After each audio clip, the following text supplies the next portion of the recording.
Damn it. ఏంటిటా కుండబద్దలు కొడతా అత్త. నమస్కారం, కుండబద్దలు ప్రేక్షకులకి స్వాగతం. నేను గౌతమ్ కాటా. ఈ వీడియోలో నేను మీతో చెప్పాలనుకునే అంశం, వైఎస్ఆర్ కాంగ్రెస్ పార్టీలో చీలిక వచ్చే ప్రమాదం ఏమైనా కనిపిస్తోందా?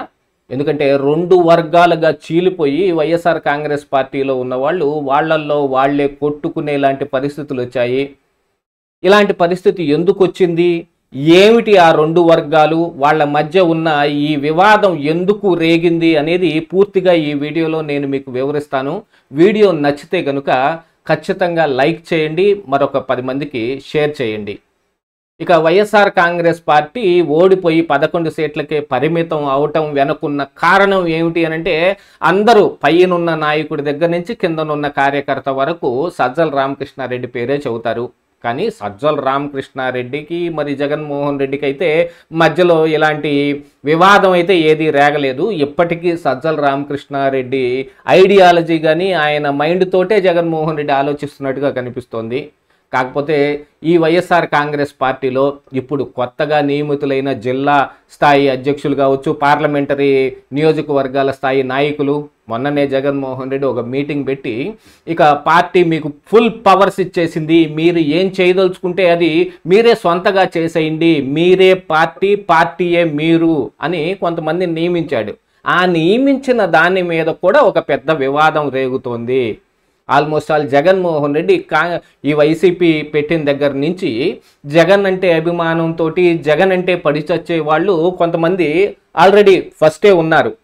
కాకపోతే ఆ తరువాత ఈ వైఎస్ఆర్ కాంగ్రెస్ పార్టీలో చేరిన వాళ్ళు కావచ్చు, లేకపోతే 2019 గెలిచిన తర్వాత వచ్చిన వాళ్ళు కావచ్చు, లేదు సగంలో రాజకీయ అవసరాల కోసం వైసీపీ తోటి మింగిలైన వాళ్ళు కావచ్చు, ఇలాంటి వాళ్ళందరూ వాళ్ళు ఆడుతున్న రాజకీయ చతురతకి, వాళ్ళు ఆడుతున్న రాజకీయ క్రీడకి ముందు నుంచి ఉన్న వాళ్ళు బలైపోతూ ఉన్నారు.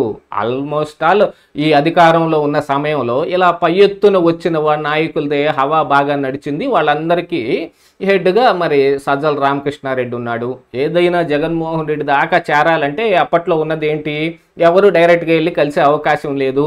సజ్జల రామకృష్ణారెడ్డినో, అప్పుడు మరి సీఎంఓలో ఉన్న ధనుంజయ రెడ్డినో, మిథున్ రెడ్డినో, ఇలాంటి వాళ్ళని కలిసి మాత్రమే వాళ్ళకున్నది చెప్పాలి. కానీ సజ్జల రామకృష్ణారెడ్డి ఇక్కడ తన వర్గాన్ని ఒకదాన్ని తయారు చేసి పెట్టుకున్నాడు.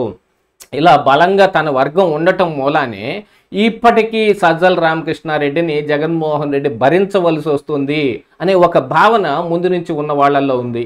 ఈ రోజుకి కూడా సజ్జల రామకృష్ణారెడ్డి చెబితేనే చాలా పనులు జరుగుతూ ఉన్నాయనేది ఈ వర్గాలు భావిస్తూ ఉంటే, గతంలో వాళ్ళు అధికారంలో ఉండగా చేసిన అన్యాయాలు, అక్రమాల తాలూకా ప్రూఫ్లు మొత్తాన్ని ఈ రోజున ఈ కూటమిలో ఉన్న నాయకులతోటి పంచుకోవటం కానీ, వాళ్ళకి స్వయంగా వాళ్లే ఈ దానికి కావలసిన ఆధారాలు మొత్తం ఇవ్వటం కానీ జరుగుతుంది అనేది మరొక వాదన నడుస్తోంది. ఏది ఏమైనప్పటికీ ఇప్పుడు వైఎస్ఆర్ కాంగ్రెస్ పార్టీలో రెండు వర్గాలైతే క్రిస్టల్ క్లియర్గా కనిపిస్తూ ఉన్నాయి. ఒకటి, మరి ఆ వర్గానికి నాయకుడు ఎవరు నాయకత్వంలో వాళ్ళు నడుస్తున్నారా, లేకపోతే ఎవరికి వాళ్ళు ఇండివిజువల్గా వాళ్ళు ఒక గ్రూప్గా ఉన్నారా అనేది తెలియదు. కానీ మరొక వర్గం అయితే ఖచ్చితంగా సజ్జల రామకృష్ణారెడ్డి అతని నేతృత్వంలో ఇంకా నడుస్తూనే ఉంది. ఆ సజ్జల రామకృష్ణారెడ్డి మేనేజ్ చేసి గతంలో 2024 ఎన్నికలప్పుడు ఇక్కడ ఓడిపోతారు, వీళ్ళకి సీట్లు ఇవ్వద్దు అనుకున్న వాళ్ళకి సైతం వేరే చోట సీట్లు ఇప్పించి వాళ్ళ కొంతమందికి మంత్రి పదవులు వచ్చే దాంట్లో దానికంటే అధికారంలో ఉన్నప్పుడు ఈయన చేసిన పనులకు గాను ఈయన ఒక వర్గాన్ని తయారు చేసుకున్నాడు. ఇలాంటి దాన్ని వ్యతిరేకిస్తూనే కదా మరి విజయసాయి రెడ్డి కూడా బయటకు వచ్చి సజ్జల రామకృష్ణారెడ్డి, కోటరి ఈ పేర్లు ఆయన కూడా ఉదహరిస్తూ ఉన్నాడు. దానికంటే ముందుగా అంటే వైఎస్ఆర్ కాంగ్రెస్ పార్టీ పెట్టిన దగ్గర నుంచి ఉన్న వాళ్ళలో ఆద్యుడు విజయసాయి రెడ్డి అనే చెప్పాలి. అలాగా మొదటి నుంచి ఉన్నవాళ్ళు అన్యాయం అయిపోయిన వాళ్ళు, అన్యాయం అయిపోయామని భావిస్తున్న వాళ్ళు, అంటే అధికారంలో ఉన్నప్పుడు ఎవరు తక్కువేం కాదు, అందరూ చేశారు, ఎవరికి కావాల్సింది వాళ్ళు చేశారు. కాకపోతే పక్కన వాళ్ళు మనకంటే ఎక్కువ స్థాయిలో ఉన్నారు, వాళ్ళకి ఎక్కువ బెనిఫిట్ జరిగిందనేది వీళ్ళకి ఉన్న ఒక భావన. మరి విజయసాయి రెడ్డి అయినా కూడా అంతే. మొన్న లిక్కర్ స్కామే తీసుకుంటే కనుక లిక్కర్ స్కామ్లో విజయసాయి రెడ్డిని కూడా A5గా చేర్చారు. కాకపోతే విజయసాయి రెడ్డి రాజకశిరెడ్డి పేరో, మిథున్ రెడ్డి పేరో, మిగతా చాణక్య అనే వీళ్ళ పేర్లన్నీ చెప్పాడు. అంటే ఇతనికి తక్కువ లబ్ధి చేకూరిందేమో. ఇలాగా ఒక ఈ జగన్మోహన్ రెడ్డి అధికారంలో ఉన్నప్పుడు మేము అన్యాయం అయిపోయామని భావిస్తున్న వాళ్ళంతా ఒక గ్రూపు. మరి బహుశా ఆ గ్రూప్కి ఏమన్నా విజయసాయి రెడ్డి సహాయ సహకారాలు అందిస్తున్నాడేమో తెలియదు. కానీ మొత్తానికైతే గతంలో వాళ్ళు అధికారంలో ఉన్నప్పుడు జరిగిన ఈ వ్యవహారాలు మొత్తాన్ని కూటమి ప్రభుత్వానికి లీక్ చేస్తుంది వీళ్ళే అనే ఒక ఉద్దేశం కూడా ఇప్పుడు యువతల సైడు సజ్జల రామకృష్ణారెడ్డి దగ్గర ఈ సైడు ఉన్న వర్గానికి ఉన్నట్టుగా కూడా ఒక భావన కనిపిస్తోంది. యాతావాత చూసే జగన్మోహన్ రెడ్డి ఇంకా ఈ సజ్జల రామకృష్ణారెడ్డి మాట ఎందుకు వింటున్నాడు అనే దాని మీద కూడా వీళ్ళకి సందిగ్ధం ఏర్పడింది.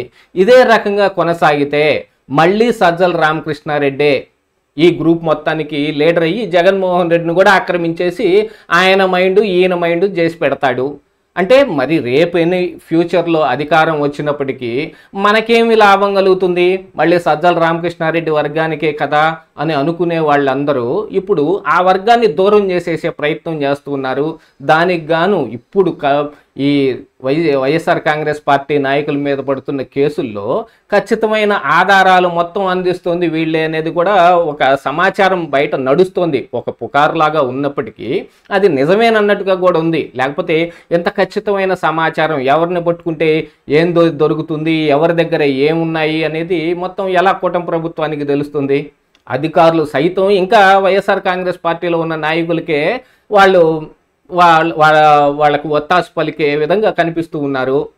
నిన్నటికి నిన్న పిఎస్ఆర్ ఆంజనేయులు జైలు నుంచి కూడా ఆయన ఉన్న రిమాండ్లో ఉన్నప్పటికీ ఆయన జైలు నుంచి కూడా ఎవరితోనో ఫోన్లోనో మాట్లాడాడు. అంటే కుటుంబ సభ్యులతో మాట్లాడిన తరువాత మళ్ళీ ఎవరితోనో మాట్లాడాడు. అంటే మ్యాక్సిమం అది జగన్మోహన్ రెడ్డితోనే మాట్లాడాడు అనేది కూడా బయటకు వినిపిస్తున్న వాదన.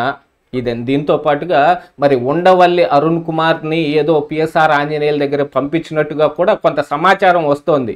ఎందుకంటే మిగతా ఎవరినైనా సరే కలవటానికి రాజకీయ పరంగా ఉన్న వాళ్ళను కామెంట్ చేసిన వాళ్ళను అయితే కలవటానికి జగన్మోహన్ రెడ్డి వెళ్ళొచ్చు, లేదు వైఎస్ఆర్ కాంగ్రెస్ పార్టీ నాయకులు వెళ్ళొచ్చు. కానీ ఇక్కడ ఒక సస్పెండ్ అయిన అధికారి పిఎస్ఆర్ ఆంజనేయుల్ని కలవటానికి ఏదైనా ఒక నాయకుడు వెళ్తే కనుక అది వైఎస్ఆర్ కాంగ్రెస్ పార్టీ ఇక దాన్ని మొత్తాన్ని నెత్తిని పూసుకున్నట్టు అయిపోతుంది. దానికి గాను మధ్యస్థంగా ఉండి జగన్ అంటే పడి చచ్చిపోతూ వైఎస్ఆర్ కాంగ్రెస్ పార్టీలో లేకుండా ఉండి జగన్ కోసం ఏమైనా చేయగలిగిన వాడు ఉండవల్లి అరుణ్ కుమార్.